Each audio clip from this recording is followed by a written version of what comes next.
Está aberto já, pode. A palavra é sua, Vitória. Parabéns. Oh, boa sorte. Bom, Parabéns. Boa sorte. já aceito os parabéns antes de começar, muito obrigada. Bom, primeiramente, boa tarde. Eu inicio neste momento a defesa do meu trabalho de pesquisa, apresentando meus sinceros cumprimentos aos professores que compõem a nossa banca examinadora aqui nessa tarde, ao meu orientador, o especialista professor Leonardo Ferreira de Souza, ao especialista Edson Grossi Júnior, Edson Grossi de Andrade Júnior, aos amigos presentes que estão aqui assistindo, boa tarde. Meu nome é Victoria Matias e o tema do meu trabalho é o teletrabalho e as novas concepções de subordinação jurídica. Bom, o desígnio geral do meu trabalho é analisar a figura do teletrabalho, né, o seu conceito, suas principais características, suas modalidades, assim como as novas concepções de subordinação jurídica que decorrem dessa flexibilização das relações de trabalho. Foi realizada, então, uma pesquisa com uma finalidade básica, com objetivo descritivo e explicativo, utilizando procedimentos bibliográficos e documentais. Bom, o teletrabalho, apesar de nós termos registro do surgimento dele lá em 1857 nos Estados Unidos, ele é considerado uma modalidade de trabalho diurna. Isso porque foi principalmente a partir da década de 90 e com o advento também do século XXI, né, marcado aí pela era digital, que o teletrabalho teve sua grande expansão. Aqui no Brasil, principalmente, depois da reforma trabalhista de 2017, que trouxe regulamentação específica, né, dispositivos específicos do teletrabalho, ele ganhou ainda mais notoriedade aqui no nosso país. E o teletrabalho ele possui algumas características muito peculiares que o diferenciam das outras modalidades de trabalho. Isso, tais como a flexibilização de horário, a externalização do trabalho, né? Uma maior autonomia por parte do empregado e uma independência tecnológica também, a ausência física do empregado e do empregador ali no ambiente onde as atividades laborais são exercidas. E foi em decorrência dessas características que tornam o teletrabalho totalmente flexível e com bastante autonomia que nasceu a problemática do meu trabalho. A questão existe a possibilidade de uma modalidade de trabalho tão flexível e com tanta autonomia assim por parte do empregado identificar o Instituto da Subordinação Jurídica? É possível exercer o teletrabalho de forma subordinada ou ele é uma modalidade totalmente ser exercido de forma autônoma? Bom, a subordinação jurídica, ela é um elemento caracterizador da relação de trabalho de emprego, né? Ela está ali elencada no artigo 3 da CLT junto com outros requisitos, que é a onerosidade, pessoalidade, pessoa física e habitualidade. Então, é ela, principalmente, que vai nos identificar se estamos falando apenas de um trabalhador ou de um empregado em si. Ela que vai diferenciar se aquele trabalho ele é autônomo ou é subordinado. E para a gente identificar esse instituto da subordinação jurídica dentro de uma atividade laboral, é um pouco simples. Basta a gente ver se o empregador ele detém em si o controle e a direção daquelas atividades que são exercidas pelo empregado, né? E podemos ver também se o empregado ele detém em si, se ele se sujeita a essa subordinação, né? Se ele põe a sua energia e a sua força laboral à disposição do empregador. Então, é nessa relação de controle e direção e sujeição por parte do empregado que a gente pode identificar o Instituto da Subordinação Jurídica. Ocorre que, com o surgimento dessas novas formas de trabalho flexíveis, né, como o teletrabalho, a subordinação jurídica ela se torna uma grande fonte de discussões e de debates. Acontece que a subordinação ela decorre desse poder diretivo do empregador, né, que é dirigir a prestação pessoal das atividades exercidas pelo empregado, exercendo controle e organização sobre elas. Só que quando esse empregado ele exerce suas atividades de forma remota, né, utilizando meios tecnológicos, online, não mais pessoal como nas atividades normais, o Instituto da Subordinação Jurídica ele se torna um pouco mais difícil ali de ser analisado. E foi em decorrência desses aspectos que eu já mencionei aqui, que criou-se a necessidade, que surgiu a necessidade de novas concepções de subordinação jurídica. Inclusive, na doutrina, nós temos uma nova concepção, né, que é a concepção mais objetiva, que ela diz basicamente que para a gente encontrar ali a subordinação jurídica naquela relação de emprego, basta analisar se o empregado ele está integralizado ali nos objetivos finais daquela atividade, se ele está integralizado nos resultados, né, daquela atividade.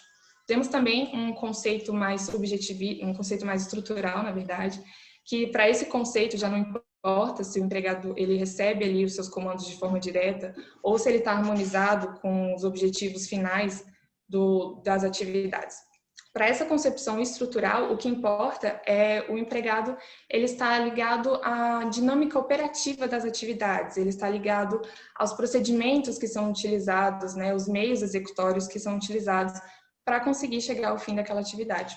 Então, nós temos novas concepções de subordinação jurídica formando aí na doutrina, e a junção, ao meu ver, a junção desse conceito clássico que nós já conhecemos, né, que é a subordinação jurídica que pode ser encontrada nas atividades normais, com o conceito estrutural e objetivista, nós temos umas novas modalidades de subordinação sendo desenvolvidas, sendo criadas. Ocorre que, principalmente, a partir do parágrafo único do artigo 6 da CLT, que equipara os meios telemáticos de controle e supervisão aos meios pessoais de controle e supervisão, só nesse artigo aqui que já nos traz que podem se equiparar, quando se trata de subordinação jurídica, esses meios pessoais aos meios telemáticos, só a partir desse parágrafo único do artigo 6º, nós já podemos entender que é possível, sim, identificar a subordinação jurídica nas relações de teletrabalho. Isso porque o teletrabalho ele é exercido principalmente utilizando esses meios de trabalho, esses meios telemáticos, né? Utilizando essas formas de tecnologia, de comunicação. Então, se esses meios podem ser equiparados aos meios pessoais e diretos, já podemos aqui identificar que a subordinação ela pode sim ser encontrada nessa modalidade de trabalho. Então, surge, mais uma vez, como eu disse, novas concepções de subordinação. Inclusive, a parasubordinação, que é uma nomenclatura utilizada na doutrina italiana, ela serve para identificar esses trabalhadores que exercem suas atividades com um pouco mais de autonomia, né, ali de forma online, remota, habitual, através da contraprestação do salário, só que sem a subordinação em si. Ocorre que nesse tipo de trabalho, um trabalho parasubordinado, o trabalhador ele tá ligado a uma relação de coordenação. E vale ressaltar que essa coordenação significa que ambas as partes podem ali juntas propor medidas para chegar a um objetivo comum. Não é que nem na subordinação em que o empregador ele chega institulando horários, institulando atividades a serem feitas, né, regras. Não, no Instituto da Parasubordinação, essa ideia de coordenação, tanto a parte do empregador como o empregado podem juntos, né, propor medidas juntos para chegar a um objetivo comum. E a parasubordinação, ela se encontra ali nas chamadas zonas grises ou zonas cinzentas, que é o meio termo entre um trabalho autônomo e um trabalho subordinado. Temos também a nomenclatura telesubordinação, que é justamente a possibilidade da subordinação jurídica ser exercida através desses meios telemáticos, né, com a utilização da tecnologia. Isso a gente pode ver, por exemplo, nos sistemas de login que as empresas têm, né, que a gente pode ver quanto tempo a pessoa ficou ali no sistema da empresa online, ou até mesmo existem hoje possibilidades de a gente ver a quantidade de tempo que a pessoa ficou digitando ou utilizando o mouse. Além de podermos fazer videoconferências, né, então o empregador ele pode realizar ali uma reunião quase que de forma instantânea, né. Então existe sim formas de exercer a subordinação através desses meios telemáticos. Isso, inclusive, ganha-se a nomenclatura da teledireção, que é a possibilidade do empregador exercer o seu poder diretivo, o seu poder de controle e direção, utilizando os meios telemáticos.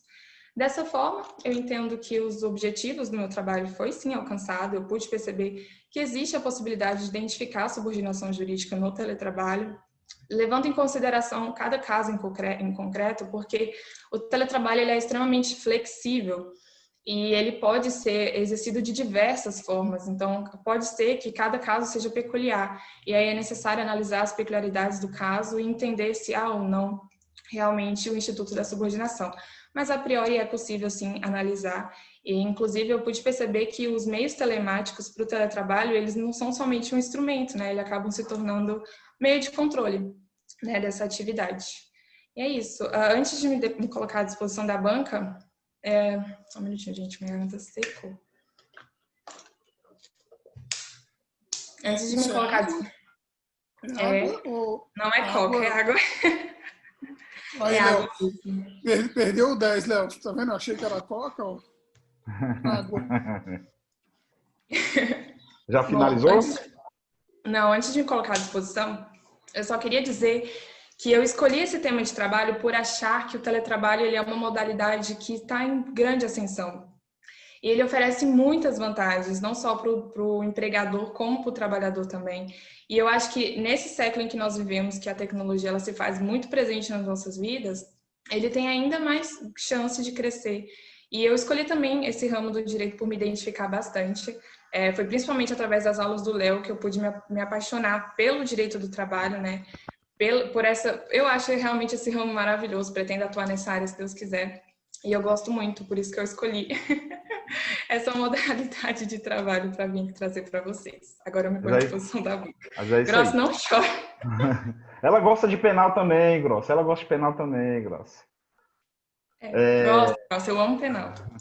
Vitória, seguinte, mais um trabalho aqui que merecedor, né? A apresentação foi muito boa, muito segura, você esteve muito seguro na sua apresentação, demonstrou mesmo conhecimento de causa, demonstrou mesmo conhecimento sobre a temática que você decidiu apresentar, tá bom? Então, parabéns pela apresentação. Não sei se o meu amigo Grossi tem algum questionamento.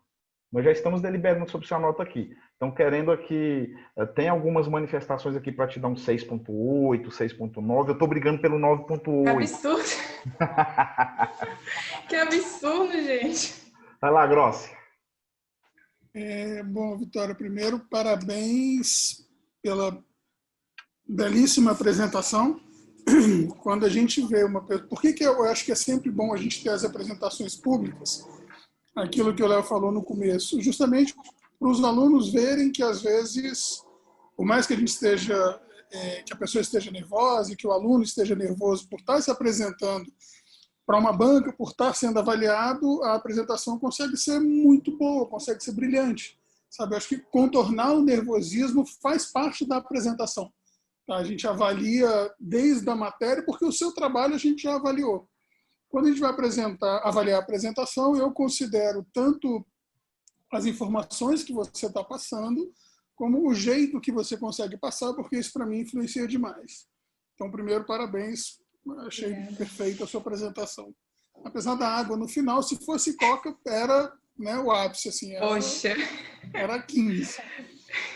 Com relação ao seu trabalho, uma coisa que é muito, muito, muito bom, apesar de ser direito do trabalho, né, apesar de você ter declarado amor ao Léo, ao direito do trabalho, eu acho que não tem assunto mais relevante, não tem assunto mais atualizado, não tem assunto que a gente esteja discutindo mais pela situação que nós fomos forçados a nos colocar. Né? Então, no dia 11 de março, nós tivemos as atividades presenciais foram suspensas, e quando chegou 2 semanas depois, a instituição fala para os professores, olha, a partir de hoje vocês dão aula olhando para o computador e vão ver o que acontece. Né? Então, nós não migramos para o teletrabalho de maneira voluntária, nós fomos obrigados e a gente está se virando. E, em contrapartida, o que aconteceu? A gente está buscando ler sobre o assunto, está buscando conhecer sobre o assunto. A gente não tem ainda posicionamentos definidos, a gente não tem julgados, a gente está numa situação absurdamente inovadora. E com relação ao seu trabalho, quando a gente vai ler um trabalho, eu leio um trabalho para ser crítico, eu leio um trabalho para avaliar, eu vejo o que está sendo dito sobre o assunto para poder confrontar, para poder puxar uma questão para vocês, para querer saber o posicionamento. E o seu trabalho, uma coisa que chama muito a atenção, que ele é um trabalho praticamente completo. Tá? Eu acho que você deveria continuar, aproveita a paixão pelo direito do trabalho, eu acho que você deveria continuar estudando direito trabalhista, produzindo direito trabalhista. Se você já está pensando em continuar nessa área, eu acho que você está muito bem encaminhada, porque o seu trabalho, eu vou colocar ele como uma exceção, tá? Ele não foi um trabalho que eu avaliei, ele é um trabalho que eu estou lendo e eu estou utilizando.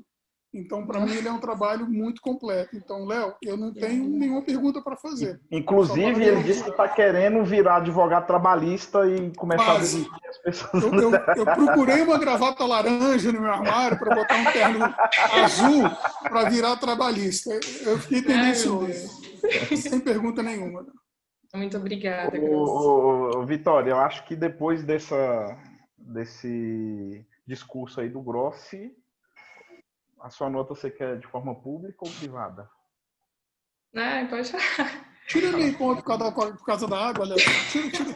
Então, era para ser Olha, 10. é trabalhista. Era para ser 10. Aí ele pediu para tirar 0,6 por conta da água e 0,2 por conta da opção trabalhista. 2,5 por causa da opção trabalhista.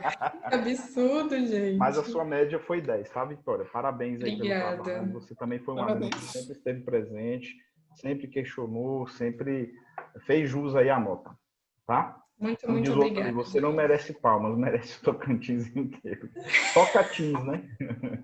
Ai, meu Deus, a gente tinha que esperar uma coisa dessa do Léo, né? Meu pai, amado. Foi aí, ó. Foi o Jonathan que colocou aqui, ó. Arrasou, você não merece palmas, merece o Tocantins inteiro. Isso aí. Tá bom? Valeu, gente. Parabéns Boa tarde. de verdade. Então vamos lá. Então mais uma aí finalizada.